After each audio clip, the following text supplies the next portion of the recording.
Là, aujourd'hui, pour ce temps de web échange certification, on avait fait le choix de parler donc là d'un secteur à risque. Donc c'est vrai, ça ne concerne pas, on va dire, la totalité de nos établissements normands, mais important aussi de faire des focus par secteur à risque. On avait eu déjà l'occasion de le faire sur le bloc opératoire et là, aujourd'hui, ça va être sur le secteur de périnate.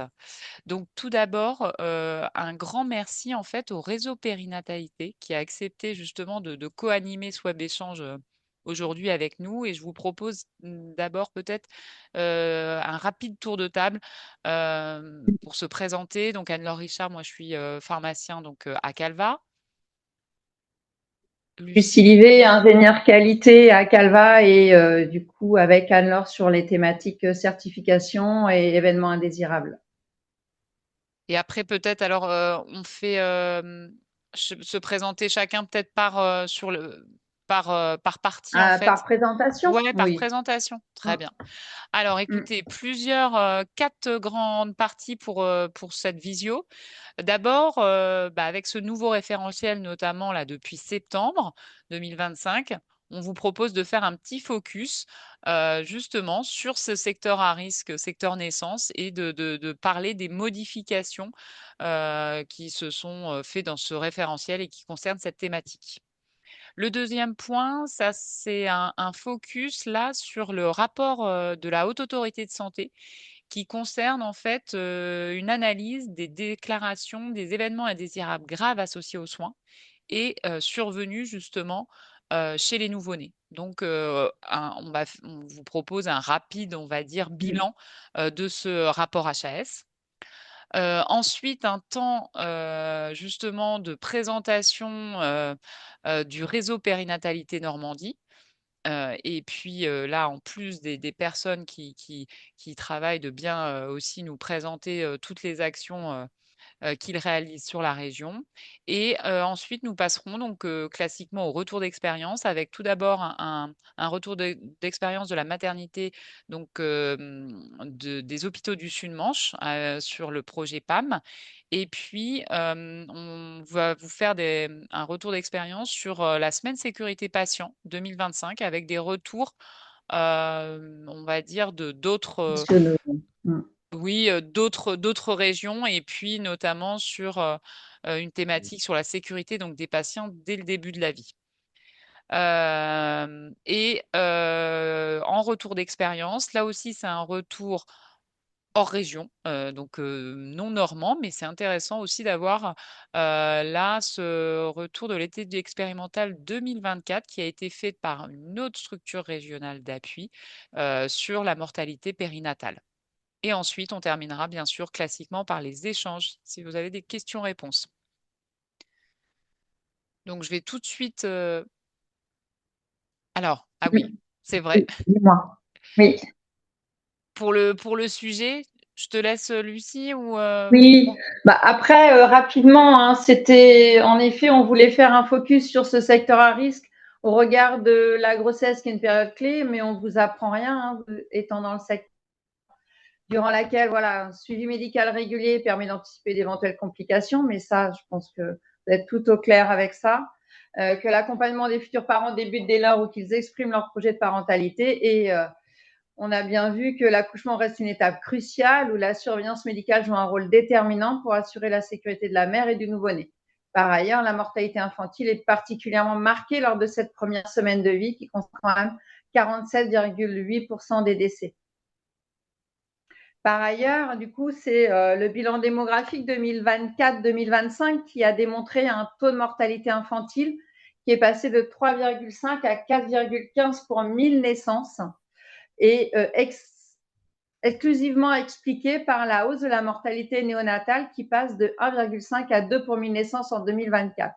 Alors, ces chiffres, ils émanent de différents rapports, hein, dont l'enquête nationale périnatale de 2021, qui a montré l'augmentation des difficultés psychologiques en cours de grossesse parce que dans cette enquête, c'était un questionnement sur la santé de la maman et de l'enfant, mais aussi la Société française de néonatologie, qui a alerté en 2023 sur l'organisation des soins critiques en néonat.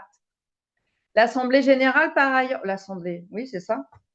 l'Assemblée nationale et non pas l'Assemblée générale. L'Assemblée nationale a validé en première lecture le 15 mai une proposition de loi pour lutter contre la mortalité infantile. Et ça, c'était le 15 mai 2025. Donc maintenant, voilà, affaire à suivre sur la suite de cette proposition de loi. Mais tout ça, ça s'explique, ça vient expliquer pourquoi la Haute Autorité de Santé a voulu enrichir son manuel, enfin son référentiel de certification avec une accentuation en effet des critères en lien avec la néonate et la prise en charge parents-enfants. Donc c'est pourquoi nous allons pouvoir écouter maintenant Madame Chloé Leroux, qui est coordinatrice sage-femme du CHO Nez-Bayeux, qui va vous présenter ce nouveau référentiel V 2025. Bonjour à tous et à toutes. Vous m'entendez? Oui, c'est tout Oui, bon, Chloé. parfait. Donc, je vais vous présenter le nouveau référentiel. Hop, vous pouvez passer à diapo. Oui. Ah oui, c'est vrai qu'il y a un Effectivement, timing. qui a beaucoup évolué comparativement à la dernière version. Donc, on a 2 critères impératifs. Les équipes mettent en œuvre des mesures de prévention des risques obstétricaux majeurs. Les équipes sécurisent la prise en charge du nouveau-né. Alors, on va détailler ces 2 critères impératifs après. Les équipes de la maternité accompagnent les futurs parents pour l'élaboration d'un projet à la parentalité. Alors, c'était un critère avancé. Auparavant, on est passé sur du standard. Le décès du patient et l'accompagnement de l'entourage font l'objet d'une prise en charge adaptée. Le patient, en prévision de sa sortie, connaît les consignes de suivi pour sa prise en charge. Le patient bénéficie de messages de prévention afin d'agir pour sa santé. Les équipes des secteurs de consultation et soins externes se coordonnent avec les équipes du secteur d'hospitalisation. Les équipes respectent les bonnes pratiques d'identification du patient à toutes les étapes de la prise en charge. Donc là, c'est pour tout le monde. L'établissement oriente la patiente dans un parcours adapté. Donc ensuite, on va détailler. Je vous laisse. Ouais, c'est passé. Donc sur la V24, le critère impératif, il était ciblé sur l'hémorragie du postpartum. On avait 3 critères, vous vous en souvenez, sur le matériel d'urgence vitale en cas d'HPP et très rapidement accessible et vérifié et conforme. La procédure d'urgence est présente dans les salles de naissance et connue des professionnels et l'équipe trace systématiquement les modalités de la délivrance. Donc ça, là, on oublie ce critère-là, il rentre dans tout un tas d'autres critères. Les équipes mettent en œuvre des mesures de prévention des risques obstétricaux majeurs. Donc à l'admission, l'établissement dispose de tous les éléments du dossier de la patiente recueillis en extra-hospitalier et intra-hospitalier, même lors des transferts en urgence. L'équipe maîtrise l'interprétation du rythme cardiaque fœtal grâce à des formations. L'équipe maîtrise les manœuvres obstétricales, idem grâce à des formations. Le matériel d'urgence vitale en cas d'hémorragie du postpartum immédiat est vérifié conforme. Donc ça reprend l'ancienne version.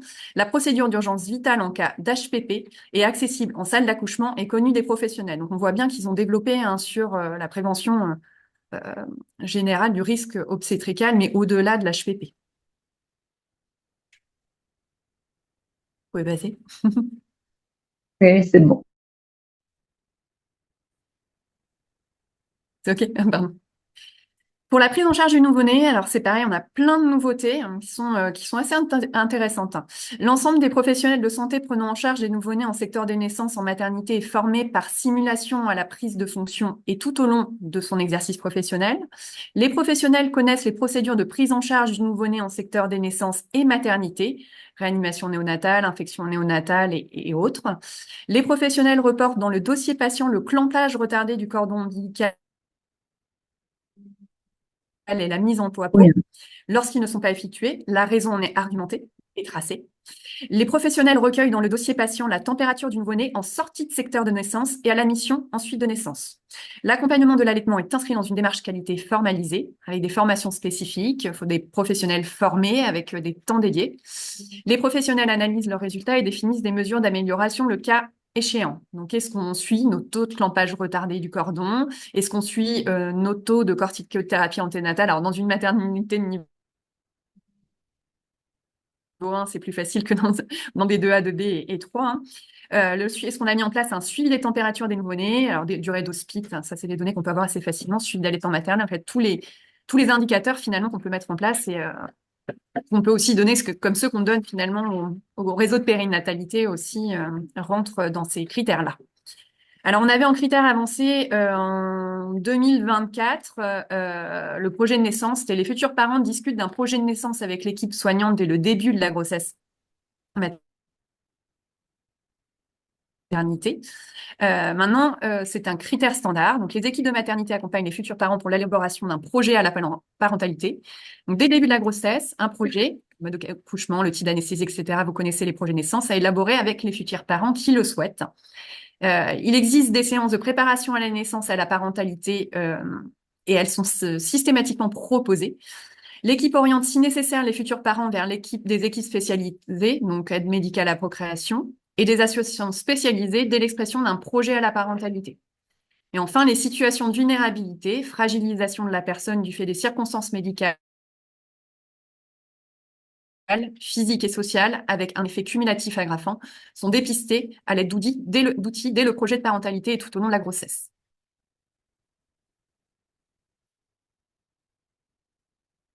Alors, en critère, on a aussi le décès du patient et l'accompagnement de l'entourage font l'objet d'une prise en charge adaptée. Donc là, en l'occurrence, là, les accompagnements des morts fétales in utero, hein. On a une formation des professionnels à l'accompagnement psychologique, social et administratif, connaissance des conditions spécifiques d'accompagnement, stade d'essai, durée de présence de corps dans le service, connaissance des conduites à tenir lors d'un décès, respect de la dignité du défunt, conditions de transport, conservation du corps, présentation aux familles, respect des volontés et convictions, et une information du médecin traitant et des divers intervenants dans ce cadre. Donc, les autres évolutions de ce nouveau référentiel, on a le parcours traceur, maintenant on a une rencontre avec le patient, qui était avant avec le patient traceur, hein. Les secteurs interventionnels investigués dans un traceur ciblé. On est passé de 17 à 21 critères impératifs. La règle du non, c'est l'emporte. L'emporte, rencontre avec encadrement médical et paramédical. Des nouveaux critères avancés, donc il y a le patient en auto-administration de ses médicaments, l'accréditation des médecins et des équipes médicales, et la formation des professionnels à la gestion des risques avec un outil de simulation en santé. Donc ça, c'est pour les nouvelles évolutions dans son ensemble. Oui, merci. Merci beaucoup pour cette présentation. Anne-Laure va prendre le relais. Alors, n'hésitez pas, hein, de toute façon, s'il y avait des questions. C'est vrai que l'idée, c'était peut-être de faire plutôt les questions à la fin, mais sinon, n'hésitez pas déjà dans le chat, on pourrait les aborder. Donc après, pour rappel, hein, aussi, vous avez les fiches pédagogiques, hein, vraiment à utiliser. On en parle, on en parle toujours à chaque fois, mais qui sont à disposition, hein, par la HAS. Et donc, vous avez des exemples de questions, justement, posées dans les différents traceurs. Et n'hésitez pas à vous y référer. Juste un petit commentaire sur la règle du non, hein, qui l'emporte. C'était juste pour dire que effectivement, quand ils vont dans plusieurs secteurs, il suffit que dans un des services, en fait, ce n'est pas acquis, on va dire. Enfin, en tout cas, c'est non, justement, c'est non présent dans le service. Eh bien, en fait, ça veut dire que même si dans les autres services, c'était connu, eh bien, en fait, c'est quand même non qui est mis au niveau général, en fait, dans l'évaluation, soit du parcours, c'est souvent pour le parcours d'ailleurs, où là, c'est concerné. Donc ces fiches pédagogiques, surtout, à ne pas négliger et prendre le temps aussi d'avoir le complément sur tout ce qui est référentiel. Juste une petite question, la formulation du premier point du critère, la prise en charge du nouveau-né, est bizarrement faite dans le manuel. Je ne comprends pas, prise de fonction. Je pense qu'ils font référence à la formation, par exemple, les étudiants sage-femme sont formés en simulation sur le CHU, et tout en et avec des mises à jour et des formations régulièrement. Moi, je l'entends comme ça. Moi, je vois plutôt former à la simulation à la prise de fonction, c'est-à-dire qu'une fois qu'elle est sage-femme et qu'elle va en salle de naissance, elle doit être formée. Oui, qu'elle a eu une formation en simulation dans le cadre de ses études. Oui, bien sûr. Voilà, c'est ça. Même avant. Enfin, même après, je veux dire. C'est bien ça, c'est au moment dans les études et aussi en formation continue durant toute la vie professionnelle de la sage-femme et des internes, et il ne faut pas oublier les internes d'obstétrique et puis les obstétriciens. Donc c'est formation continue et formation initiale, c'est entendu. C'est ça. je peux permettre. Ok, très bien. Merci beaucoup pour ces précisions. Alors, tu voulais aborder quelques verbatims des rapports Oui, de juste. Alors, certification. c'est vrai que là, on l'a pas Par beaucoup contre, développé. excusez-moi, je Oui, me permets là oui. par rapport à la simulation. La simulation ne veut pas dire simulateur.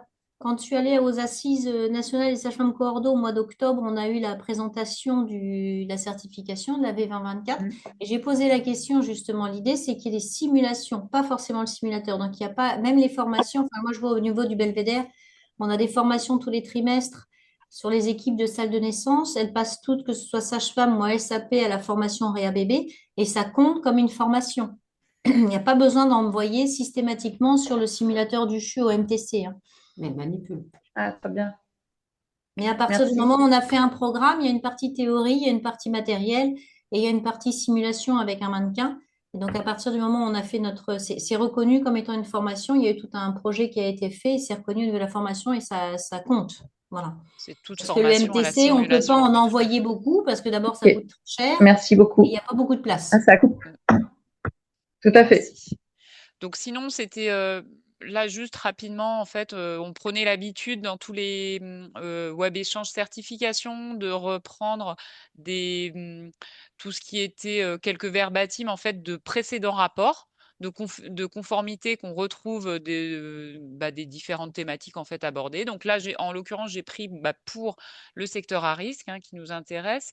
Je vous ai juste remis des exemples de verbatim de rapports, tout en sachant qu'on est d'accord, c'était des rapports qui étaient faits avec l'ancien référentiel. Donc, ça ne couvrait pas non plus aujourd'hui le champ qui a finalement été un peu agrandi, le champ d'évaluation. Donc là, des choses qui étaient déjà mis en avant sur tout ce qui était projet de naissance, on en a déjà parlé. Il y avait aussi tout ce qui était événements porteurs de risques et les événements indésirables associés aux soins sont déclarés par les professionnels et analysés et justement en CREX. Donc là aussi, c'est des attendus pour ce secteur à risque et toujours sur le projet de naissance avec là une mise en avant d'une chambre pédagogique des erreurs qui était installée et avec une sensibilisation aussi des parents aux risques liés à la vie domestique quotidienne. Et enfin, là, c'était en verbatim plus de choses non conformes, mais c'est vrai que les secteurs à risque ne sont pas forcément beaucoup développés dans les rapports, donc j'ai juste repris quelques exemples que j'avais trouvés, et forcément en lien avec le critère impératif de l'HPP, il y avait une des non-conformités qui avait été mise sur le fait que notamment en lien avec les locaux, en fait, des choses qui n'étaient pas toujours conformes. Donc voilà, ça c'était plus pour prendre, comme on faisait d'habitude, quelques verbatims de rapport.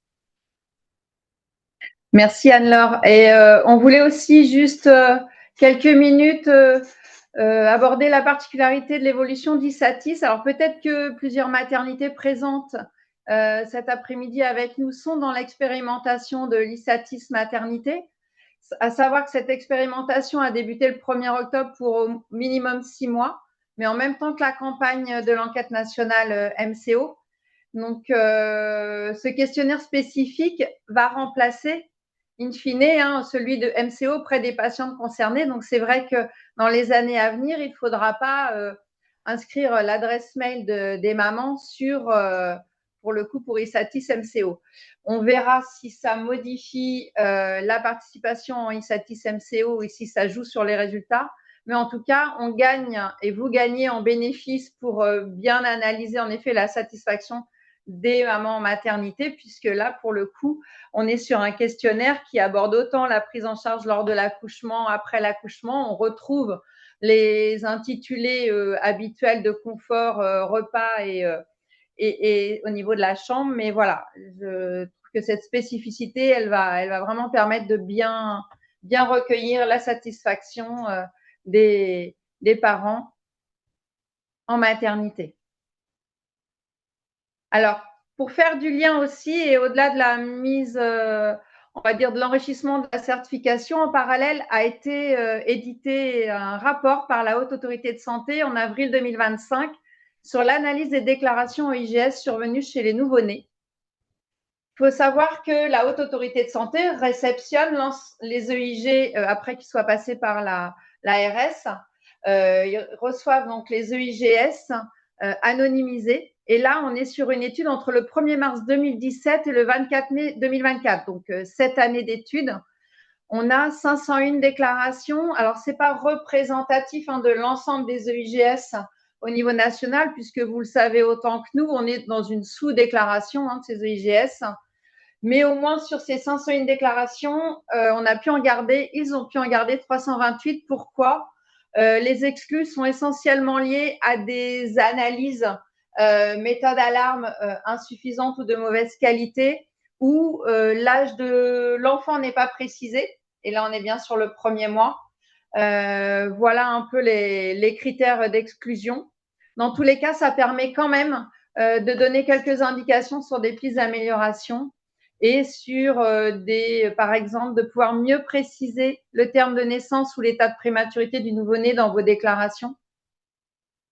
Ils ont pu mettre en avant que la situation clinique des patients avant la survenue de l'EIGS a été jugée quand même complexe dans 54% des cas. Mais ce qu'on aimerait retenir, c'est que 80% des EIGS sont survenus au cours d'une prise en charge urgente, mais surtout, et c'est là notre cheval de bataille, c'est 57% sont considérés comme évitables.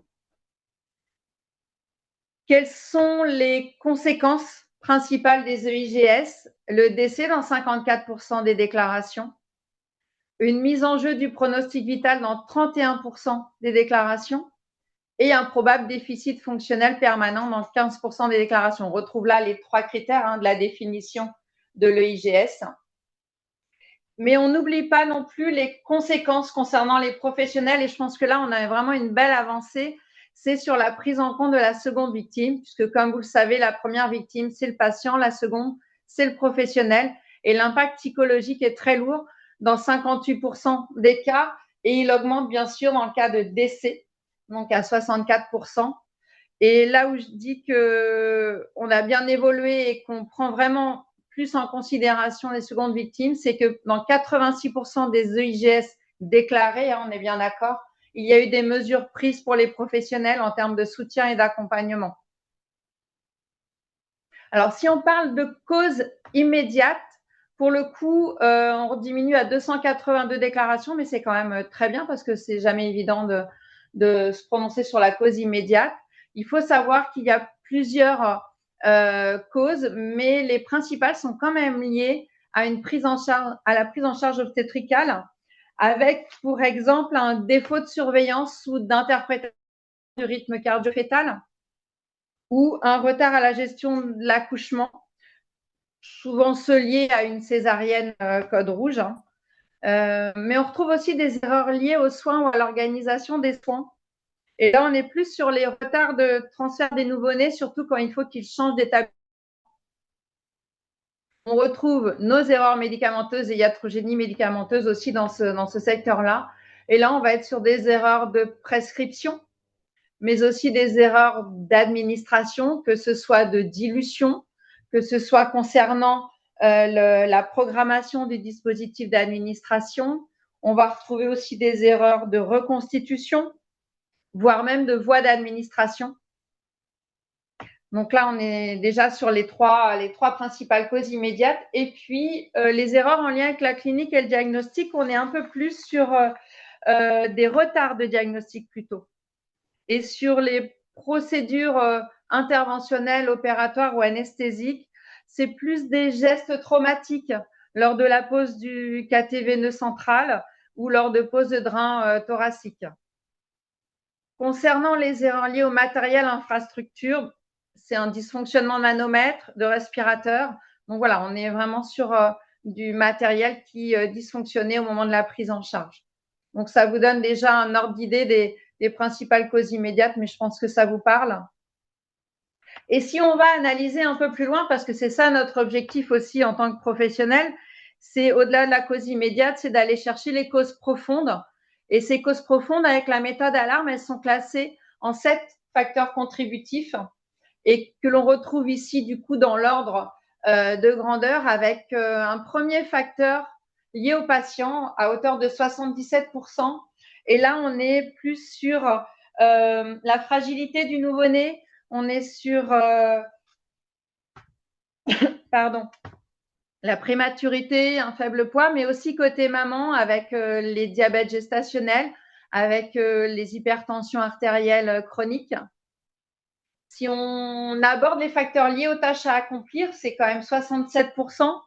Donc là, on est sur des absences de protocoles ou des protocoles qui ne sont pas mis à jour ou des protocoles non connus comme la commande de produits sanguins labiles en urgence vitale ou un protocole non connu sur l'interprétation de la bradycardie fœtale lors d'une césarienne code rouge. Donc, vous voyez, il y a différentes causes et c'est toujours intéressant d'aller chercher cette cause racine pour mieux cibler l'action. Si on parle de facteurs liés à l'équipe, là, on va être sur, et vous n'allez pas être surpris du résultat, c'est la communication et la communication, que ce soit en transmission écrite, orale ou en alerte. C'est vraiment un des facteurs les plus prégnants dans beaucoup d'événements indésirables graves associés aux soins. Donc, c'est aussi votre troisième cause profonde dans votre secteur. Si on parle environnement de travail, on va être sur plus tout ce qui est équipement, fournitures locaux, voilà, et charges de travail. Ensuite viennent à 56% les facteurs liés aux professionnels. Donc là, on va retrouver les facteurs de stress.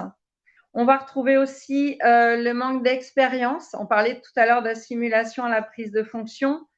On est aussi sur des pédiatres qui ne sont pas néonatologistes, des médecins avec peu d'expérience en transport sanitaire pédiatrique. Donc voilà, il y a différentes. Dans ce rapport, vous pouvez aller lire, il est vraiment très enrichissant. Et là, je vous fais une synthèse rapide, mais on voit bien, et je suis sûre que ça vous parle, toutes ces causes. Donc, et puis pour terminer, les facteurs liés à l'organisation et au management, où là, on est plus sur la politique de formation, on l'a abordé tout à l'heure, hein, la formation, et surtout ciblé sur l'interprétation du rythme cardio-fœtal et la gestion des cathéters centraux. C'est ce qui est ressorti. Et quand on parle du contexte institutionnel, là, on va être plus sur les politiques régionales et nationales, voire des difficultés avec nos prestataires de transport sanitaire. Donc là, je pense que c'est pareil, vous n'êtes pas surpris et surprise. Alors, comme dans toute analyse, on va venir rechercher si des barrières de sécurisation ont fonctionné. Alors, dans le rapport, ce qui ressort, c'est celles qui fonctionnent le plus sont celles qui sont liées à l'expérience des professionnels, mais aussi la vigilance et la compétence en termes de réactivité, de surveillance rapprochée et de respect des procédures. Après, dans toute analyse, on va aller rechercher les barrières qui soit n'ont pas été mises en œuvre, mais qui existaient, ou soit qui n'existaient pas. Et ça reste encore compliqué d'aller demander un autre avis à un collègue. La communication, on la retrouve là, hein. Et puis la formation de l'ensemble des professionnels, donc dans les barrières organisationnelles. Donc là, on voit bien déjà ce qui se structure en termes de propositions d'action. Et ce sont 10 préconisations que la Haute Autorité de Santé a souhaité formuler. Mais gardez bien en tête que ce sont 10 préconisations en lien avec les événements indésirables graves associés aux soins qu'ils ont eu en retour, hein. Donc, on va retrouver en premier point s'assurer systématiquement des compétences techniques et non techniques des professionnels exerçant en gynécologie obstétrique et en pédiatrie néonatale. Parce qu'on sait très bien que oui, quand on sort de formation, on a les compétences techniques. Ce qui est plus compliqué et ce qu'on travaille en simulation, ce sont les compétences non techniques, que ce soit le travail en équipe, que ce soit la communication, que ce soit la gestion du stress. Voilà, il y a plein de compétences non techniques qu'il faut qu'on acquiert au fil de l'eau et c'est ce qui est le plus complexe. On a aussi en point 2, garantir l'accès de tous les professionnels de santé impliqués à l'ensemble des informations médicales. On retrouve bien là le domaine des transmissions, surtout quand on est plusieurs secteurs à prendre en charge les parents et l'enfant.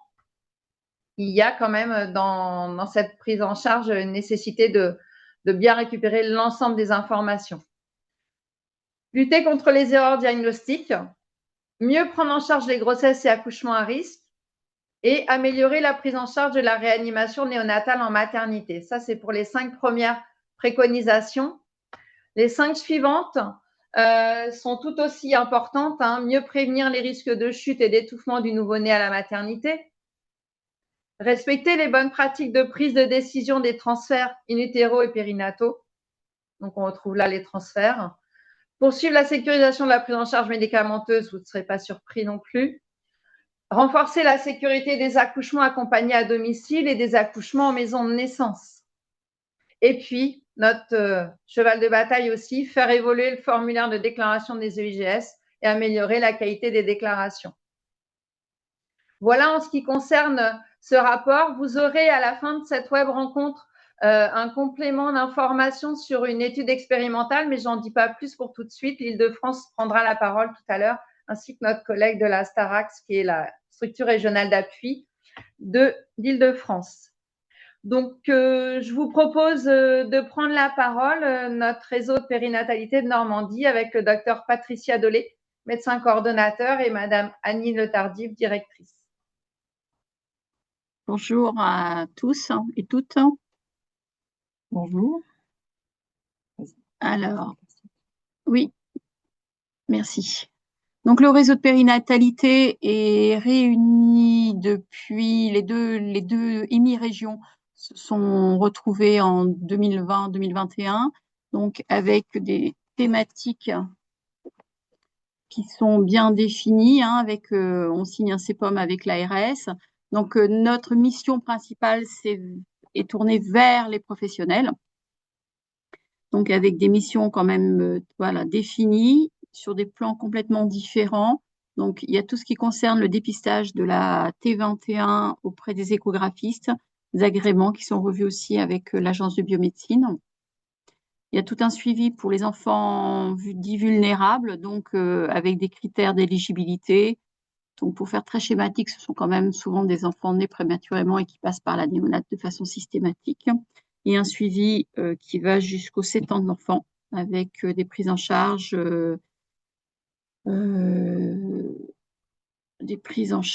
voilà, auprès des médecins généralistes, des fois faute de pédiatres, et donc qui sont formés à un dépistage plus précoce de certaines pathologies qui pourraient apparaître. On a aussi signé des conventions tripartites entre les établissements, l'ARS et le réseau pour homogénéiser les pratiques sur le dépistage auditif des nouveau-nés. Il y a un logiciel qui est mis en place qui permet d'avoir cette traçabilité, que tous les enfants bien été dépistés, et quand le dépistage n'est pas concluant, le contrôle et éventuellement la rencontre avec un médecin ORL, et si nécessaire, voilà, qu'est-ce que ça a donné, comment cet enfant est appareillé ou pas. Donc, depuis cet été, il y a des décrets qui sont parus aussi sur... donc, il y a un arrêté du 21 juin qui est paru mettant en place une prise en charge. Donc, je recommence. Il y a un décret, voilà, et un arrêté donc relatif à la modalité de mise en place d'un parcours de prise en charge de la dépression du postpartum à titre d'expérimentation, et la Normandie a été retenue pour mettre en place ce parcours. Donc, il y a toute une instruction qui est parue au mois d'août avec tout est bien tracé avec les objectifs, donc ils sont quand même triples, qui sont le dépistage donc de la dépression, des signes de dépression auprès des professionnels courants, je dirais, de santé et des non médicaux. Il va y avoir aussi ce dépistage, alors recenser les patientes. Il va y avoir aussi un des objectifs va être de revenir vers les parents, l'entourage, pour aussi qu'ils puissent être sensibilisés à cette dépression. Et puis le dernier qui va être un petit peu plus compliqué, ça va être pouvoir orienter tout le monde vers des professionnels, on va dire, de recours de type 2. Donc là encore, le risque, ça va être d'avoir peu de professionnels, parce que pour l'instant, on a quand même une pénurie de pédopsie et de psychiatres pour avoir des consultations de façon relativement rapide. Mais bon, donc il y a un chargé de projet qui arrive au réseau le 5 janvier et qui sera là pour 2 ans et demi puisque l'expérience dure 3 ans, si ce n'est qu'elle aurait dû commencer en fin d'été. Donc après, dans nos thématiques, on va tout faire pour que les pratiques entre établissements, entre la ville, le secteur public, le secteur privé puissent être à peu près identiques, ou en tout cas, on va essayer d'homogénéiser ça. Et puis, l'encouragement, donc le soutien sur les analyses de pratiques, mais Patricia va en reparler de façon plus précise tout de suite. Bon, voilà, toujours dans notre objectif d'homogénéiser les pratiques, on met à disposition des protocoles médicaux pour les soignants sur notre site internet. Là, donc, je vous ai fait une petite copie d'écran, une capture d'écran. Donc, ça se présente comme ça, par thématique, que ce soit pour la néonate, l'obstétrique, pour la partie AMP, IVG, etc. On a tout un tas de protocoles qui sont proposés sur le site. Il y en a beaucoup qui nous sont fournis par les hôpitaux, par les établissements. Une grosse partie pour le moment par le CHU de Caen, mais on est en train de faire un travail pour que ça soit plus représentatif de l'ensemble de la région et que ce soit des protocoles de réseau et pas uniquement des protocoles hospitaliers de CHU. On travaille là-dessus. Mais ça, c'est quelque chose qui rend beaucoup service. C'est des pages qui sont très consultées par les maternités ou par les praticiens libéraux quand ils se trouvent devant une situation qu'ils rencontrent très rarement. C'est très utile d'avoir une base comme ça de protocoles qui sont mis à jour régulièrement. Ça, c'est pour la partie protocole. On propose aussi donc des formations, puisque le réseau est donc habilité pour le DPC et Calliope. Ça. Donc, on est Calliope depuis quasiment 2 ans. Donc, sur 2026, alors on est dans la continuité de ce qui se fait déjà, puisque je vous dis tout de suite, on répond aux CEPOM, donc on ne fait pas ce qu'on veut comme formation, on a quand même un cahier des charges.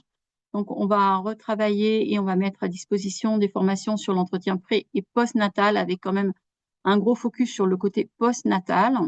L'IVG médicamenteuse, il y a 2 formations qui viennent d'avoir lieu. Une qui est faite in situ, puisqu'il y a une CPTS qui nous a demandé à pouvoir bénéficier de cette formation. Donc, le réseau s'est déplacé, ce qui est des choses qui peuvent se faire.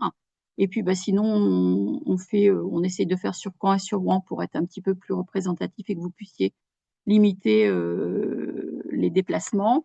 L'analyse du RCF, on en a mis 4 formations l'année dernière qui ont énormément plu, effectivement, avec beaucoup de monde. Donc, les 2 prochaines formations sont au mois d'avril, une à Rouen, une à Caen. Donc, si jamais il y a des gens qui souhaitent s'inscrire, vous nous envoyez les coordonnées. Sur le versant du nouveau-né, il y a une formation TDHA et troubles donc du syndrome d'alcoolisation fœtale qui devrait avoir lieu probablement en juin. La date n'est pas encore définie, le lieu non plus. Donc, dépistage de l'audition des nouveau-nés, ça c'est ce qui est fait de façon récurrente. Donc, dans toutes les maternités, vous avez des coordinatrices du réseau qui se déplacent. Et puis, le réseau, en contrepartie, s'est engagé à acheter des appareils pour que ce soit les mêmes partout et que les protocoles de prise en charge soient identiques d'une maternité à l'autre. Donc, formation allaitement, d'habitude, on faisait plutôt des webinaires, ce qui va être sur la diapo d'après. Mais là, il y a un centre qui nous a demandé si on était OK pour travailler sur une formation spécifique allaitement. Donc, voilà, c'est en cours de réflexion. Je veux bien la diapo d'après. Donc, voilà. Donc, ce que j'appelle, moi, rencontre ou information, on n'est plus dans le cadre de Calliope, on n'est pas dans le cadre du DPC. Mais voilà, ça reste de la communication. Donc, allaitement, généralement, ce sont des webinaires qui sont faits lors de la semaine de la SMAM. Donc, au mois d'octobre, on a mis en place une journée qui réunissait initialement tous les centres périnataux de proximité, à laquelle, au fur et à mesure, sont venues se greffer les maternités, notamment les maternités référentes, puis les maternités dans leur ensemble. Et au final, on a rajouté les professionnels de PMI. Donc la prochaine réunion d'information est le 26 mars à Caen. La thématique portera sur la dépression du postpartum. Donc le colloque qui est annuel fait au mois de septembre depuis 13 ans. Donc dès qu'on aura le prochain sujet, on vous en fera part.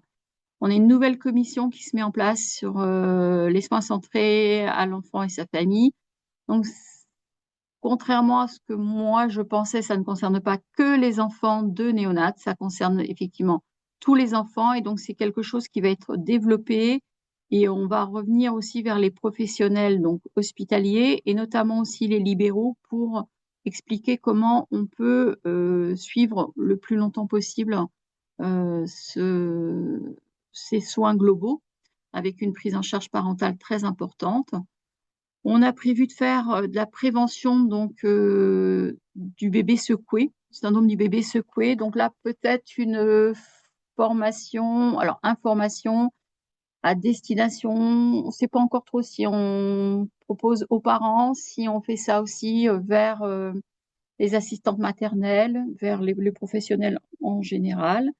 Et puis, comme je disais tout à l'heure par rapport à notre instruction concernant la dépression du postpartum, donc il y aura des formations qui seront à mettre en place. Alors, formation, on ne sait pas trop sous quelle forme, pour le dépistage et reconnaître les premiers signes afin d'orienter les patientes vers le bon professionnel. Je veux bien la diapo d'après. Donc côté qualité, il y a déjà depuis très longtemps des RMM régionales qui sont organisées par le réseau. Alors elles se découpent pour le moment en 2 sous-régions encore, hein, même si le réseau a fusionné. C'est des RMM qui sont uniquement hospitalières pour les maternités. Donc il y en a on a 2 à Rouen et 2 à Caen par an, une en début d'année en général, fin janvier, début février, et l'autre avant l'été. Donc, pour ce qui est Normandie occidentale, à Caen, on recense tous les cas de mort néonatale et de mort fœtale qui sont survenus. Et puis, on prescreen tous les cas pour sélectionner ceux qui seraient évitables, en tout cas, et ensuite qui soient présentés lors de la réunion et discutés. Donc, c'est une réunion qui est en présentiel et on a en général des représentants de toutes les maternités de la sous-région. Et ça permet de discuter de l'ensemble de la prise en charge, donc du prénatal jusqu'au postnatal dans les situations voilà, et néonatales, une situation où il y a un décès. À Rouen, ils étudient plus particulièrement, enfin au moins une fois par an, les cas d'encéphalopathie anoxo-ischémique et ils font venir un expert extérieur à la région pour l'analyse des dossiers et du rythme cardiaque fœtal de chaque situation. Pareil pour discuter de l'évitabilité. Donc ça, c'est vraiment 2 temps qui sont forts pour le réseau et pour l'ensemble des maternités. C'est vraiment 2 temps qui permettent de se réunir tous ensemble. Alors, ce qui est un petit peu plus nouveau, c'est cette proposition de soutien qualité aux maternités. Donc, c'est vrai que pour moi, c'est chouette d'avoir ce point aujourd'hui. Ça me permet de présenter un peu cette nouvelle proposition. Moi, je suis arrivée depuis quelques mois au réseau de périnatalité. Je suis gynécologue obstétricienne. Et j'ai une formation aussi en gestion des risques. Donc, je me suis proposée auprès des maternités, auprès de tous les chefs de service de toute la Grande Normandie pour soutenir à l'analyse des pratiques. Je peux aider à l'organisation des RMM sous différentes formes. Ça peut être simplement aider à l'analyse du cas, préparer la réunion ou animer aussi la réunion dans les situations où c'est vrai que parfois ça peut être un petit peu délicat de faire ça à l'intérieur d'une équipe parce qu'il y a des situations où tout le monde n'est pas forcément d'accord et ça peut générer un peu d'inconfort, en tout cas, de se dire les choses parfois. Et donc, ça peut être pas mal d'avoir un regard extérieur. Donc, je me propose de faire ça pour les maternités qui en ressentiraient le besoin. Voilà. De façon générale, par rapport à ce que vient de dire Patricia, théoriquement, quand il y a des EIG qui sont déclarés, que vous déclarez au niveau de l'ARS nous demande théoriquement d'être présent, donc choses qui se font très très rarement, soyons très honnêtes. mais en nous disant j'ai dit de vous contacter. Donc là, bon voilà, dernièrement, il y a une maternité qui nous a contacté pour avoir un avis extérieur, comme disait Patricia, quand on est des fois un petit peu trop nez dans le guidon, c'est bien de voir un petit peu à distance, prendre un petit peu d'être un petit peu en retrait et de voir ça peut-être de façon un petit peu plus objective. Donc, merci beaucoup. Je sais pas si, non, allez-y si vous souhaitiez rajouter quelque chose. Pour moi, c'est bon là. Okay. Si, mon dernier point, j'avais oublié de le rajouter là sur le PowerPoint. On a un groupe de travail sur l'IVG à l'échelle de donc, toute la région et on essaie de faire un travail qualité aussi un petit peu ciblé sur l'IVG. C'est parfois un peu mis à l'écart et puis nous, ça fait vraiment partie de notre mission. Donc, on a un de nos objectifs, c'était aussi de recenser les événements indésirables en lien avec les IVG et de pouvoir en faire un retour aux professionnels. Donc, on a sollicité tous les centres qui font de l'IVG pour leur demander de revenir vers nous. On a une fiche d'événements indésirables spécifique sur l'interruption volontaire de grossesse pour pouvoir recenser tout ça et puis faire de la boucle qualité avec du retour d'expérience des autres centres. Voilà. Très bien. Très bien, merci pour cette précision. Merci. Alors, tu veux… Eh ben oui, comme ça, on va continuer maintenant avec les retours d'expérience. Et donc, on va laisser la parole à Madame Lebis, donc sage-femme coordinatrice aux hôpitaux du Sud-Manche. Alors, c'est vrai que là, c'est un retour d'expérience plus sur le PAM. C'est vrai que initialement, on était parti sur des retours sur tout ce qui était semaine sécurité patient, mais on va vous en parler donc justement à la suite. Donc, d'abord, Madame Lebis, on vous laisse la parole. Bonjour à tous. J'espère que tout le monde m'entend bien. Oui, très bien. Super. Donc, d'abord, je voulais rappeler quelques éléments de contexte pour la mise en place du PAM, donc le plan d'administration individualisé des médicaments pour les patientes. Donc, on est une maternité de niveau 2B qui réalise environ 1000 naissances. On a un service de 24 lits où on accueille, bien sûr, la suite de naissance, mais aussi la chirurgie gynécologique et les grossesses à risque. On a eu une première visite de certification en février 2024 qui s'était bien passée pour notre service, mais à l'échelle du GHT, une revisite a été programmée en 2025 et cette deuxième visite était programmée pour le mois de juin 2025. Donc voilà, ça c'est fait. Sur la première visite de certification, j'avais eu l'occasion, moi, d'échanger avec un des experts visiteurs qui m'avait déjà fait écho d'anticiper la sécurisation des médicaments dans les chambres en vue du prochain référentiel. Comme on ne savait pas ce que ça allait donner, voilà, on avait discuté. Donc, on peut passer la slide.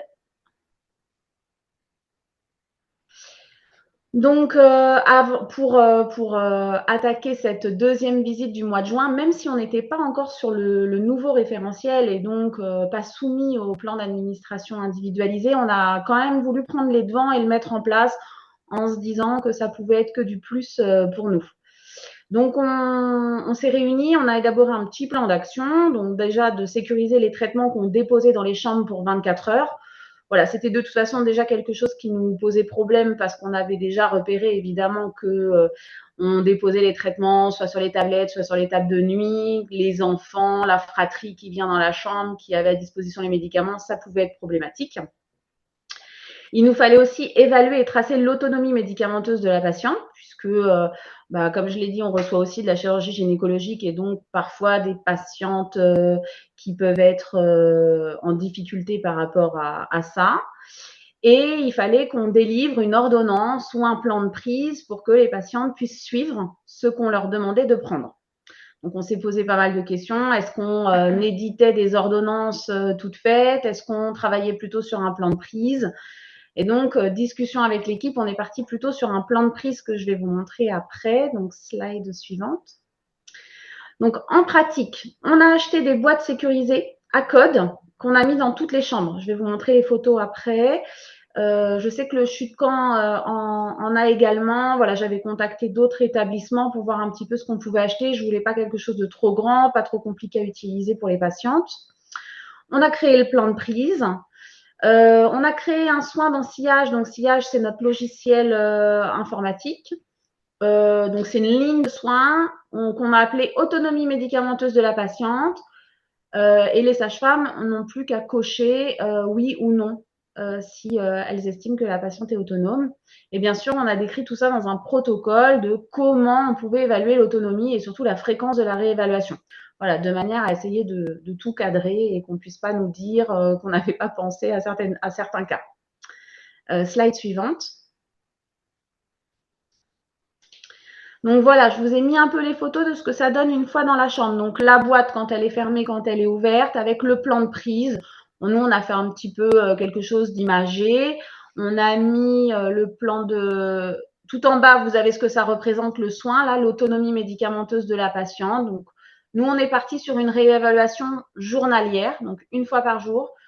Parce qu'on s'est dit que tous les jours, l'état de la patiente pouvait changer et donc devait être réévalué. Et comme on distribue le traitement pour 24 heures, voilà pourquoi on est parti sur une réévaluation une fois par 24 heures.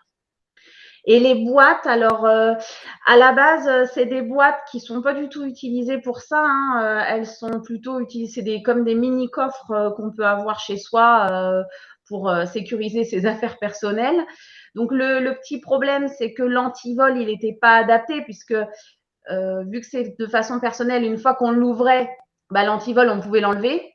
Donc j'ai fait repercer toutes les boîtes de manière à sécuriser un peu plus l'antivol et que ce soit vraiment attaché à ma table de nuit parce que bah, le coût, il est environ de 30 à 50 € selon les fournisseurs.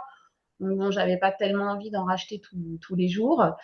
Le code, on l'a mis volontairement à l'intérieur de la boîte, nous, puisque l'idée, c'était quand même que la patiente soit autonome dans l'ouverture et la fermeture de sa boîte et qu'elle ne se retrouve pas en difficulté. Par contre, pas visible de l'extérieur, évidemment. Slide suivante, je pense que vous avez le plan de prise en gros plan, il me semble.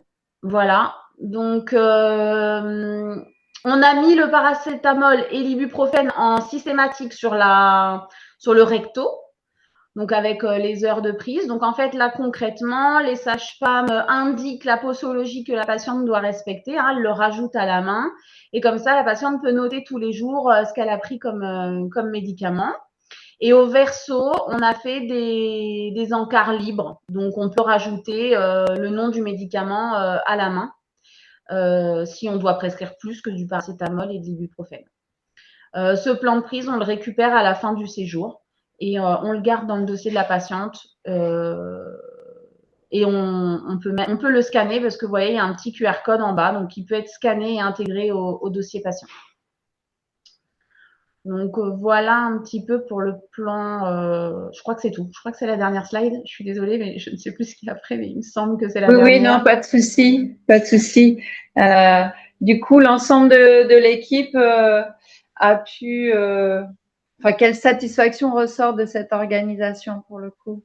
Alors, c'est vrai nous, on l'a mis un peu à la hâte juste avant le mois de juin, là, voilà, le temps de réfléchir à tout ce qu'on allait mettre en place. Et finalement, c'est très bien suivi. C'est très bien suivi par les équipes. Les patientes l'apprécient aussi. C'était revenu dans des patients traceurs. Elles avaient bien aimé le fait de pouvoir avoir un support sur lequel elles pouvaient noter ce qu'elles avaient pris et à quelle heure, parce que bah voilà, ça leur arrive parfois de plus se souvenir si c'était il y a 4 heures ou 8 heures. Donc, c'est plutôt apprécié des patientes. Et pour les sages-femmes, c'est pas vraiment une contrainte finalement. Alors moi, ce que j'ai mis en place, c'est que c'est les ASH, quand elles refont les chambres, systématiquement remettre ce plan d'administration à côté des boîtes. Voilà, de manière à ce qu'il n'y ait pas d'oubli. Au moins, la patiente arrive, il y a déjà le plan d'administration qui est dans la chambre. Et après, bien sûr, à charge à la sage-femme de rajouter la posologie correspondante ou les prescriptions supplémentaires. Mais au moins, déjà, les feuilles sont positionnées. Voilà. Merci pour ce partage. Excusez-moi, votre QR code, oui. Il permet parce que j'ai pas bien compris, il permet de rentrer la fiche dans le dossier, dans le DPI ou ça donne des informations sur les médicaments que vous donnez? Non, il permet de rentrer la fiche dans le DPI. Si on veut la scanner dans notre DPI, comme ça, on a la trace du plan d'administration. Voilà. Ok, merci.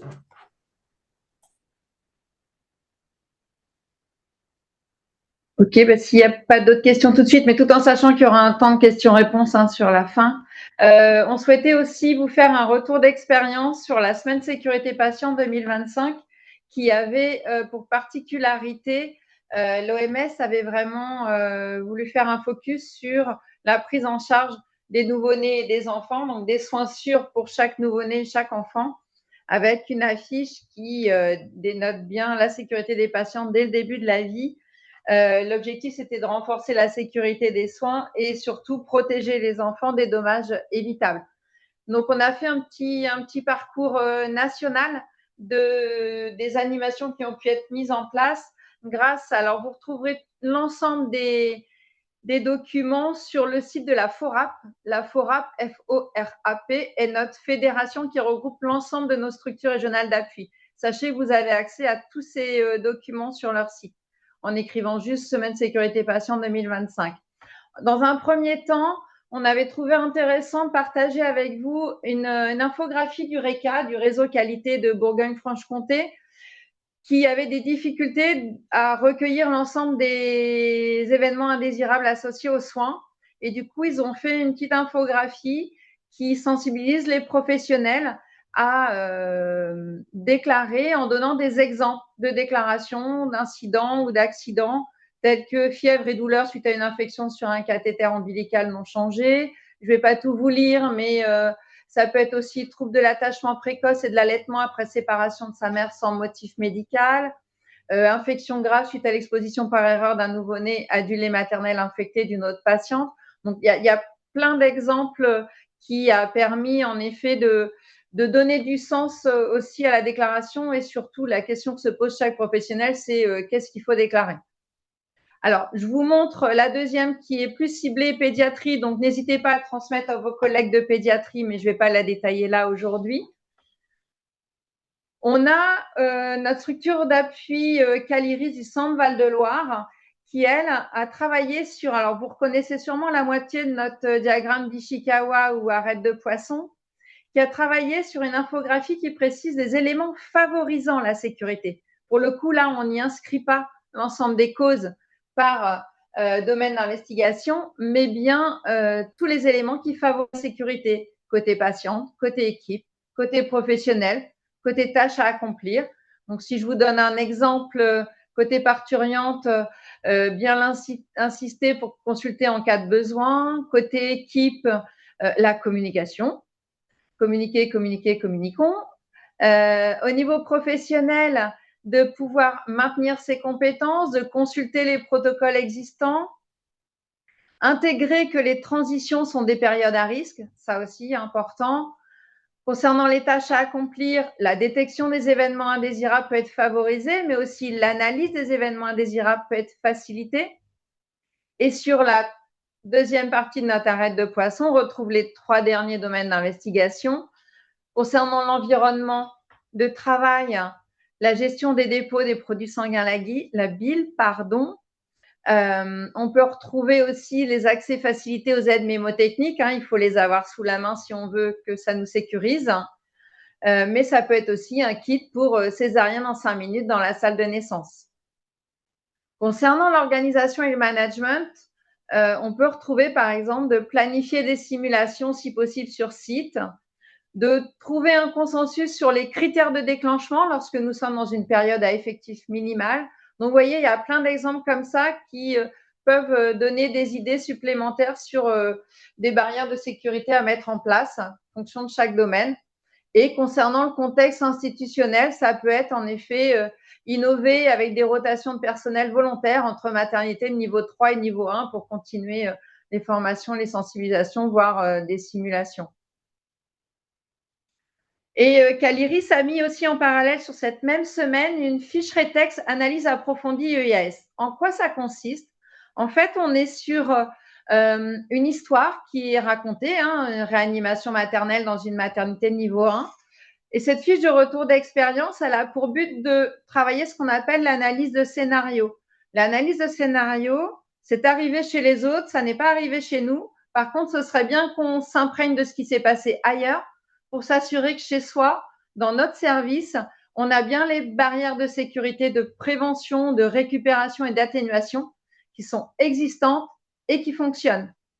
Donc, c'est un très bel outil à utiliser en réunissant l'équipe autour de la table et en faisant une analyse de si ça arrivait chez nous, est-ce qu'on est prêt et est-ce que tout est bien sécurisé, voire même est-ce qu'on a besoin de mettre en place une action complémentaire. Donc, cette fiche-là est très bien faite. Pareil, elle est accessible, hein, avec en plus les références aux documents qui ont été mobilisés lors de cette analyse. Un autre exemple, mais là on descend un peu plus dans le sud, c'est le réseau Méditerranée, donc Pasquale, PACA Corse, qui eux ont travaillé une checklist pour les futurs parents, pour mieux préparer l'arrivée du bébé. Et ça comprend autant les rendez-vous pendant la grossesse, les examens et dépistages, des signes d'alerte pour consulter et un petit point informatif et numéro utile aussi. Donc, ça peut être aussi des petits supports de communication. On sait que toute information sera toujours utile pour les mamans lors de ce suivi de grossesse. Donc, pour le coup, il précise bien d'ailleurs, cette checklist n'a pas vocation à être exhaustive, hein, et c'est à adapter en fonction de la situation. Mais voilà, c'est un outil complémentaire qui peut aider dans l'information. Ils ont aussi travaillé, alors là, c'est beaucoup plus visuel. Ils se sont rendus compte qu'il y avait besoin, au départ de la maternité, de donner beaucoup d'informations et surtout des repères aux parents pour du coup se sentir un peu plus en sécurité. Et il y a des petits des petits pense-bêtes sur quand consulter en urgence pour maman, en urgence pour bébé et après la sortie de maternité. Et pour le coup, il est très visuel et très fonctionnel pour les parents. Je continue dans le partage PACA Corse, où ils ont aussi souhaité travailler sur la sensibilisation à la déclaration. Osons signaler pour progresser. On en est, encore là aujourd'hui parce que il faut continuer à sensibiliser, il faut continuer aussi à améliorer nos pratiques. Et si aujourd'hui on a des flashs sécurité patient de la part de la haute autorité de santé qui nous alerte sur des secteurs ou des pratiques à risque, c'est bien parce qu'à un moment donné, on a eu des déclarations, des signalements sur le portail. Et du coup, ils avaient fait un petit visuel pour aider les professionnels à quel moment je signale sur le portail national et qu'est-ce que je signale, qui peut aider à l'analyse après. Voilà, ils ont fait aussi une petite procédure à côté assez visuelle aussi. Donc, c'est pareil, vous pourrez le consulter. Il est à disposition. Et puis, alors là, on est un peu hors sujet parce que c'est la pédiatrie, mais n'hésitez pas à le transmettre à vos collègues. Pour ma part, j'ai adoré jouer à ce jeu. Voilà, je vous le dis. Il est très bien fait. C'est le CHU de Reims et la SRA Grand Est qui l'ont travaillé. C'est pour les enfants en pédiatrie, pour les sensibiliser sur le fait qu'ils peuvent être acteurs et qu'ils doivent l'être en n'hésitant pas à formuler leurs doutes, leurs douleurs, leurs inquiétudes.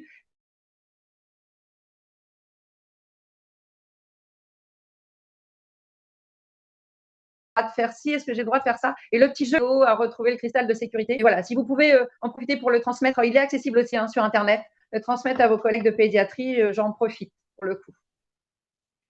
Alors, est-ce que nous avons avec nous Anna Chasse qui a pu nous rejoindre suite à sa réunion de début d'après-midi? Oui, bonjour. Oui. Anna, est-ce que tu veux, du coup, parce que j'avais fait un petit focus aussi sur ce que vous aviez mis en place en privilégiant cette organisation autour d'un EGS remarquable sur le parcours en périnate.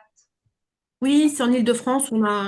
On a travaillé avec les sages-femmes libérales pour proposer une présentation d'une analyse d'une situation de peau à peau avec les sages-femmes libérales qu'on a présentée. Vous pouvez récupérer la présentation sur notre site. Super. Et du coup, je vais vous laisser enchaîner toutes les deux. Donc, toi, en tant que sage-femme coordinatrice et ingénieure qualité de la SRA d'Île-de-France, et Madame Isabelle Amand, sage-femme coordinatrice du réseau Périnate Île-de-France. Je vous laisse la parole. Merci Isabelle, tu es parmi nous. Tu veux te présenter? Alors, Isabelle Amont, sage-femme coordinatrice du réseau Pyrénées Sud, donc c'est l'Essonne et le sud de la Seine-et-Marne. Très bien, et Anna Chasse, sage-femme coordinatrice, comme vous nous avez déjà présenté. On va vous présenter en 7 minutes, pour essayer de rentrer dans les clous horaires, une étude qu'on a conduite en Île-de-France sur 2 réseaux périnataux. Si tu veux passer la diapo, c'est toi qui as la main dessus, je crois. Lucie, est-ce que tu peux passer à la diapo suivante? Merci. Donc la Starac, c'est la structure régionale d'appui en Île-de-France. Une grosse partie de nos activités concerne les appuis à l'analyse approfondie des événements indésirables graves qu'on conduit avec les réseaux, les DSRP, les réseaux périnataux. On a d'autres activités sur la conduite d'enquête, du soutien à la certification en sanitaire, aussi en médico-social. Euh, et, euh, et voilà, et donc on intervient sur le sanitaire, sur le médico-social et sur les soins primaires. Sur cette slide, en fait, juste pour préciser qu'on a une nouvelle instruction depuis août 2023, donc pour les dispositifs spécifiques régionaux en périnate, hein, qui nous reprécise nos priorités de travail avec surtout un axe fort sur la démarche qualité en périnate, hein, raison pour laquelle on a mené cette analyse sur les desserts périnataux. Excusez-moi, Madame Amand, votre son, alors est-ce que c'est que pour moi ou est-ce que c'est pour tout le monde? Votre son n'est pas bon, alors que tout à l'heure il fonctionnait quand on a testé. Caméra. Oui, oui, ça grésille beaucoup. Ouais, Vous m'entendez là? Bah, ça fait ouais, pareil. ça grésille. Enfin, je pense que c'est pas que nous alors. On va D'accord. continuer, je vais Oui. prendre le micro. Isabelle, si tu veux changer de micro et Mm. le temps que tu Ah, changes de si. micro, tu peux changer de diapo.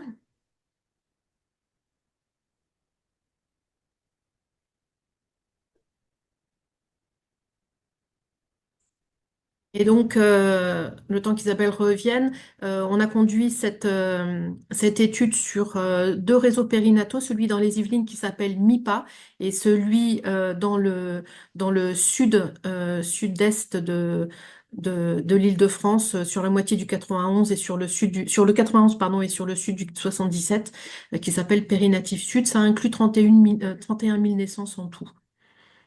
Isabelle, je t'attends, hein. Donc, cette étude, elle a été choisie par l'Île-de-France, par l'ARS Île-de-France, vu le contexte un peu particulier sur cette région, parce que on vous l'a déjà présenté, vous en avez déjà parlé sur le contexte de mortalité infantile qui est sorti, les chiffres sont sortis du coup fin 2024, avec une mortalité à 4,1 pour 1000 naissances, et c'est surtout sur la hausse de la mortalité néonatale qu'on souhaitait du coup orienter nos efforts. En Île-de-France, on a malheureusement la particularité de présenter une mortalité au-dessus de la France hexagonale, hein. On est à 11,2 versus 10,5 pour 1000 naissances, avec en plus la particularité d'avoir une hétérogénéité sur les différents secteurs, c'est-à-dire entre les Hauts-de-Seine qui sont à 9,2 et la Seine-Saint-Denis qui sont à 13,2 pour 1000.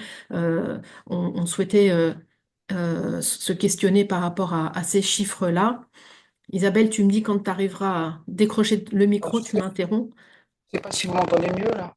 Non, c'est pareil. Ah. Je continue alors. Et donc, c'est la raison pour laquelle l'ARS a souhaité conduire une extension d'une mission exploratoire qui est déployée par la Fédération française des réseaux en santé périnatale. Donc, la fédération a conduit sa mission exploratoire et en plus de cette mission exploratoire à laquelle 2 réseaux en Île-de-France ont participé, l'ARS Île-de-France a mis les moyens pour pouvoir ajouter cette étude expérimentale donc sur les 2 autres réseaux qu'on vous a présentés. Diapo suivante. L'objectif était donc évidemment d'essayer de contribuer à baisser cette mortalité périnatale sur le territoire. Pour l'ARS, c'est évidemment d'identifier des potentiels dysfonctionnements et des axes d'amélioration possibles et de conduire des actions d'amélioration à partir de l'identification de causes profondes selon une méthodologie qui puisse être harmonisée sur l'ensemble des réseaux. Pour les réseaux périnataux, c'était de se lancer dans une dynamique inclusive pour l'ensemble des mataires de leur réseau, en les accompagnant et en les soutenant dans une démarche de RMM qui puisse être coordonnée. Et pour les centres de périnatalité, c'était renforcer leur culture autour de RMM qui, du coup, était facilitée par le réseau périnatal. Le périmètre concernait exactement de la même manière que l'étude conduite par la Fédération française des réseaux, c'est-à-dire sur les morts fétales et les IMG au-delà de 36 semaines et les décès néonatals à moins de 7 jours de vie. Et donc, on a lancé le temps de se mettre en route, on a inclus les chiffres de mars 2024 à février 2025. Le principe, c'était, à l'aide d'un comité de pilotage avec l'ARS, un conseil scientifique bien sûr, de déployer de manière adaptée selon les deux territoires, puisque il fallait absolument que MIPA et Périnatif Sud puissent s'y retrouver avec leurs centres périnataux. Et du coup, le principe, c'était un décès, une déclaration, une RMM. Donc, c'est relativement exigeant. Vous allez vous demander, est-ce que vous allez déclarer toutes les morts in utero de la 36 semaines et est-ce que vous allez toutes les analyser? Là, vous voyez l'exigence de ce projet. Et donc, vous pouvez consulter le rapport intégral de cette étude qui est disponible. Je vous le mettrai dans le chat si vous voulez. Comme ça, vous pouvez y accéder directement. Diapo suivante. Et donc, comme vous le voyez, cette étude a été mentionnée dans le rapport sur les EIG nouveau-nés qui vous a été présenté précédemment réalisé au cours du printemps dernier par l'HAS. Donc, quelques résultats. Il y a 3 diapos sur les résultats. Nous avons conduit donc 36 RMM en tout, dont la plupart concernent des morts fétales. Il y a eu 11 décès néonatals et une seule IMG parce qu'on s'est rapidement organisé autour des décès inattendus. Ce qui est intéressant, c'est de constater qu'il y a 8 centres périnataux sur les 21 qui n'ont pas du tout signalé de cas. On peut considérer que les petits centres qui ont très peu de naissances peuvent éventuellement, heureusement, ne pas avoir de mort in utero ou de décès néonatal, mais néanmoins, ça fait quand même beaucoup, ce qui veut dire que c'est pas représentatif de globalement l'ensemble de leur naissance. Donc, il y a clairement là un effort à faire autour de l'accompagnement sur les centres, les 1 et les 2A. Nous retrouvons à peu près les mêmes chiffres d'évitabilité, qui sont au-delà de 50% des cas qui sont évalués évitables ou probablement évitables à l'issue de la RMM. C'est à peu près les mêmes chiffres que ce qu'on retrouve aussi dans le rapport HAS, avec 13 sur 23 morts fétales qui étaient inattendues et 4 sur 6 décès néonatals qui étaient inattendus. Le sujet de l'évitabilité reste à être quand même correctement défini. Ça fait partie des actions suite à cette étude. On a besoin de définir qu'est-ce qui est évitable ou inévitable au regard des mouvements actifs. En l'absence de recommandations de bonnes pratiques sur les mouvements actifs, est-ce qu'on peut considérer comme étant évitable une patiente, par exemple, qui n'a pas consulté dans les X temps, voire les 24 heures, 48 heures suivant l'identification d'une altération du comportement fœtal. Concernant la déclaration des événements indésirables graves sur le portail, là aussi, on peut constater les freins à la déclaration qu'on connaît tous et qui, du coup, interrogent la culture de sécurité des soins, puisque sur 24 morts fétales, à l'issue des RMM, on a préconisé 16 déclarations d'EIG qui n'avaient pas déjà été faites, et au final, il n'y en a qu'une seule qui a effectivement été déclarée. Et sur les 11 décès néonatals, il y a eu 4 préconisations de déclaration sur lesquelles l'ensemble ont été déclarés. La diapo suivante.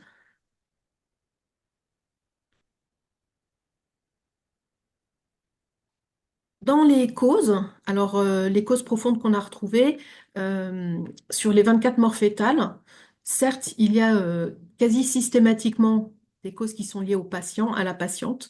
Vous avez la liste là, des pathologies avec pas mal d'HTA et ses complications. Il y a aussi tout ce qui concerne le fœtus avec la cassure notamment de la courbe de croissance qui questionne du coup le terme idéal auquel il serait intéressant de pouvoir programmer l'écho T3, puisqu'en France, nous avons la particularité de faire ces échos T3 relativement précocement comparativement aux autres pays, ce qui veut dire qu'on passe à côté des enfants qui cassent leur courbe de croissance, notamment sur des PAC, sur des petits poids d'âge gestationnel, il y en avait quand même un certain nombre.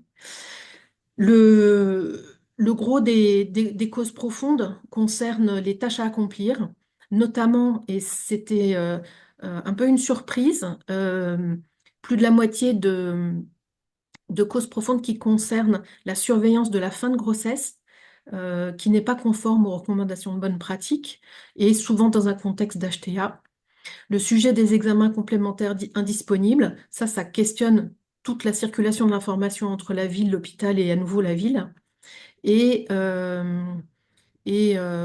notamment du coup le sujet de la consultation en urgence dans le cadre des mouvements actifs fœtaux dont les préconisations ne sont pas claires auprès des patientes. La diapo suivante. Cause profonde concernant les décès néonatals. On suit un petit peu la même tendance, c'est-à-dire des causes qui sont liées aux patients, notamment aussi dans le cadre d'HTA. Ce qui est clair, c'est qu'on redocumente le fait que les décès néonatals sont directement liés au suivi de fin de grossesse et aux écarts qui sont identifiés dès le suivi de fin de grossesse. Là aussi, on retrouve en plus du sujet de la lecture du rythme cardiaque, on retrouve le sujet de la conduite de la réanimation cardiaque néonatale, de la réanimation néonatale, pardon. Et aussi le sujet de l'information entre la ville et l'hôpital qui a beaucoup de mal à circuler, et aussi en incluant les patientes. Donc, il y a pas mal de causes profondes qui concernent la communication d'informations entre patients, les professionnels de ville et les professionnels de santé. Après, comme vous pouvez le voir, tout ce qui concerne les professionnels vacataires, finalement, c'est extrêmement mineur. On a souvent l'impression que les causes profondes peuvent dépendre des conditions RH et de l'expérience des professionnels. Finalement, ça ressort très très peu dans cette étude. La diapo suivante.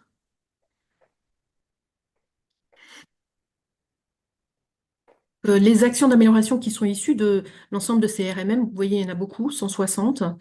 Il y a une réflexion pour les morts fétales sur le terme optimal de l'écho T3, qui est en train de se poursuivre là sur 2025. Et puis travailler sur des ressources en psychiatrie périnatale sur l'un des deux territoires. Sur les décès néonataux, toujours sur un territoire, il y a un sujet sur les labos de fétopathes qui ne permettent sur un territoire qui ne permettent pas d'accéder aisément à des résultats de fétopathes de qualité. Et ça, c'est un vrai sujet sur la recherche étiologique, puisque vous le savez, il y a une recommandation de bonne pratique qui est sortie par le CNGOF en 2024 sur les morts in utero. La part d'exploration selon les recommandations de bonne pratique des morts in utero, elle est extrêmement faible. Finalement, quand on se penche sur chacun des dossiers, très peu de cas sont explorés selon ces recommandations de bonne pratique, ce qui est aussi assez marquant. Bien sûr, le sujet des actions d'amélioration sur la sécurisation de l'information sur le parcours depuis l'hôpital est mis en exergue, notamment avec la mise en œuvre de l'accès au DMP. Ça, c'est un vrai sujet. Le sujet de l'évaluation du niveau de risque de la grossesse pour que la patiente soit au bon endroit pendant sa grossesse et tout au long de sa grossesse, puisque les risques peuvent évoluer. La sécurisation de la prise en charge obstétrico-pédiatrique dans le centre périnatal, ça c'est le sujet des recommandations de bonne pratique de surveillance de fin de grossesse, notamment concernant les complications de l'HTA qui méritent pas mal d'actions. La recherche de l'étiologie du décès est un sujet, y compris comment travailler sur les refus d'autopsie fétale, qui en Île-de-France sont relativement élevés et du coup ne permettent pas d'accéder à des causes de décès. Et puis, bien sûr, travailler sur l'amélioration du signalement, qui est un vrai sujet, puisqu'il y a une forte sous-déclaration. Diapo suivante.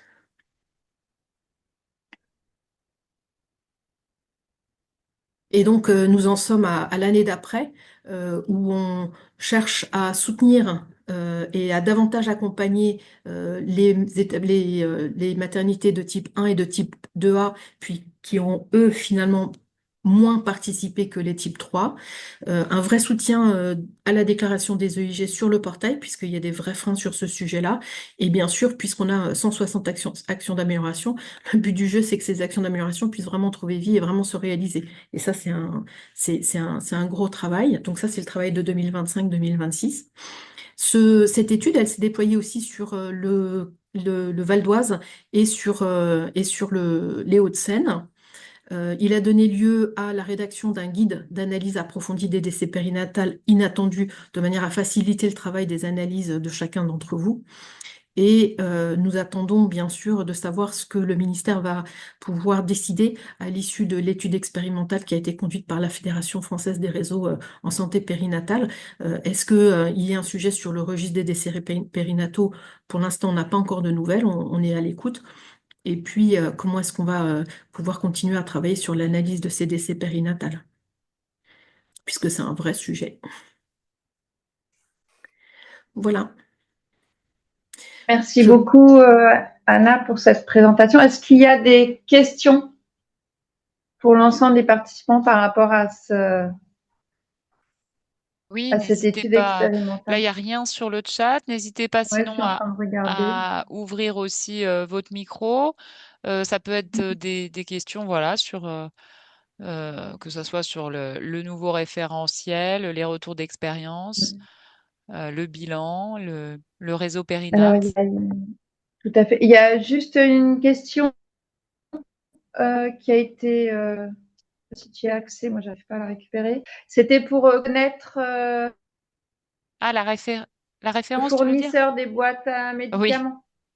Oui, je pense que va falloir être, ça va être un vrai partage, je pense, entre Oui. les différents. Oui, plusieurs, ils ont été deux à le demander, donc je pense que on demandera à Cindy Lebis, je sais pas, on va pas faire de la pub Ouais, sur non, place, mais je transmettrai après. voilà. Moi, pour la petite histoire, Ouais, j'ai quand même voilà. eu un souci, c'est que le fournisseur, quand j'ai dû les commander, n'en avait plus que 5. Donc, j'en ai 5 d'un fournisseur et 19 d'un autre. Voilà. Bon, c'est pas grave, on s'est D'accord. débrouillé comme ça, mais le système est à peu près le même. Mais je donnerai la référence des 5 qui sont Super. très bien. Merci, parce qu'on sait que le problème de matériel, c'est c'est loin d'être Mm. simple. Donc, quand il y a des choses qui Des qui astuces comme satisfont, ça qui ouais, sont voilà, trouvées, c'est clair. Ouais. Ouais. Et pour le du coup, pour enclencher les questions, on va peut-être partager une question qui a été posée lors de l'inscription. oui. Quelle est la proportion attendue de personnel formé pour les urgences obstétricales au moment de la certification? Et est-ce qu'une démarche de formation de l'équipe en cours est suffisante ou faut-il 100% d'équipe formée? Bah, après, je pense que, enfin, vous êtes tous à même là de répondre. En tout cas, on imagine bien que l'idée, c'est déjà que ces formations soient suivies. Euh, donc, il faut qu'au sein de l'équipe, justement, déjà de savoir de se dire où en est l'équipe, est-ce que tout le monde est formé ou pas, et de tendre, bien sûr, l'objectif, c'est d'avoir 100%. Donc après, je ne sais pas s'il y a d'autres, enfin oui, des choses complémentaires, des personnes qui voudraient, Si qui, d'autres personnes souhaitent prendre la voilà, parole, prendre la n'hésitez parole. pas. L'objectif, Ouais. c'est de partager vos questions, vos réflexions. C'est l'intérêt d'être ensemble. Parce qu'on sait bien que oui, on veut tendre au 100%. La problématique, c'est qu'il y a quand même beaucoup de choses là dans le nouveau manuel de certif qui sont pas forcément très très claires, où il n'y a pas il n'y a pas de chiffrage donné. Ça pose plein de questions sur pas mal de choses, donc sur le pourcentage de formation des équipes. Il y a aussi, si on se penche autour de la prise de température du nouveau-né, une prise de température à la sortie de salle et arriver dans le service 5 minutes après, il faut lui reprendre une température. C'est pareil, il y a pas du tout, il y a pas du tout de détails sur quand, quoi, comment. Enfin, moi, je trouve Alors, il y a beaucoup de choses qui ont été balancées, alors qui sont très bien dans le nouveau manuel de certif, mais beaucoup de choses qui sont floues.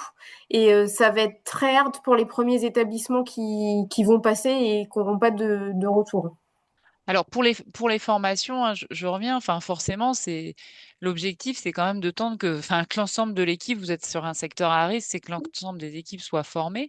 Ensuite, s'il y avait des choses pas claires, vraiment il y avait des incompréhensions sur certains critères, n'hésitez pas de faire le lien avec le réseau Périnat et nous, de notre côté, on peut faire remonter en tant que structure régionale d'appui. On peut faire aussi remonter à la HAS ces questions, mais il faudrait là les cibler aussi. Oui, qu'on puisse bien les recibler précisément. Euh, Alors bonjour, moi j'ai une question par Bonjour. rapport à la formation par simulation pour la prise en charge des nouveau-nés où c'est noté dès la prise de fonction et tout au long de la carrière, si j'ai bien compris. J'ai deux questions dans ce critère. C'est noté prise en charge du nouveau-né. Donc moi j'avais à la lecture du manuel j'avais compris à peu près tout ce qui concerne la prise en charge du nouveau-né et là vous entendre depuis tout à l'heure j'ai l'impression qu'on parle uniquement de la réanimation du nouveau-né. Donc il faudrait savoir de quoi on parle exactement quand on parle de prise en charge du nouveau-né. Ça c'est la première chose. Et la deuxième chose, quand c'est noté tout au long de la carrière, c'est pas très précis au niveau de la fréquence, je trouve. alors après, moi, je vais laisser Alors, les experts oui. de la thématique répondre.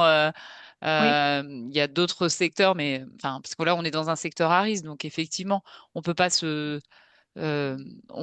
une formation initiale n'est pas suffisante. Donc après, c'est Oui, aussi oui, à j'ai bien vous. compris. Mais Voilà, après, donc c'est à vous aussi en interne de savoir. Vous savez, on a des standards, ok, pour la VSU, des choses très obligatoires, mais après, on sait bien que si c'est pas renouvelé, enfin, voilà, donc après, la fréquence en année, je vais laisser les experts sinon répondre, mais je pense que dans des établissements, vous avez déjà mis des objectifs de savoir vos équipes, tous les combien, vous les réinscrivez, entre guillemets, à la formation, enfin, j'imagine. Je ne sais pas qui veut répondre. bah, en fait, tout dépend des places qu'on arrive à obtenir en formation. Comme ma collègue du Belvédère qui disait que le MTC de Rouen, par exemple, c'est vraiment complètement insuffisant, l'offre de formation par rapport au nombre de professionnels qui sont à former et à reformer.